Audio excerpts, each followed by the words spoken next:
NBR ও customer complex charger জন্য হিলিপোর্ট দিয়ে গতকাল গাড়ি কিছু ঢুকেছে, কিন্তু কোনো গাড়ি আউটপাস হয়নি, গাড়ি বন্দরে পড়ে আছে। এই জন্য আমদানিকারকরা ভর্তুকি দিতে হবে, যারা এলসি নগদ টাকা এলসি করেছে ব্যাংক ইন্টারেস্ট দিতে হবে, যাদের মার্জিনে আছে তাদেরও ব্যাংক ইন্টারেস্ট দিতে হবে, মালগুলো ঢুকতে দেরি হবে, এই জন্য গাড়ি ভাড়া বৃদ্ধি পাবে, মানে ইম্পোর্টাররা আমদানিকারকরা বিভিন্নভাবে ক্ষতিগ্রস্ত হবে।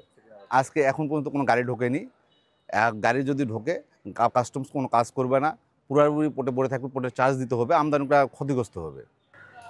ব্যবসায়ীরা এই কমপ্লিট শাটডাউন যেটা চলছে, এর কারণে ব্যবসায়ীরা তো চরমভাবে ক্ষতিগ্রস্ত হচ্ছে।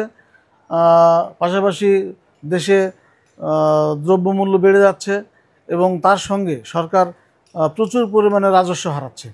তো আমরা খুব দ্রুত আশা করব যে সরকার এই কাস্টমস বা এনবিআরের সঙ্গে যে একটা মতবিরোধ চলছে, এটা যত দ্রুত সম্ভব তারা তাদের মধ্যে বসে আলোচনার মাধ্যমে হোক বা যে কোনো মাধ্যমে হোক না কেন, এটা দ্রুত সমাধান করে স্বাভাবিক অবস্থায় ফিরে নিয়ে আসা।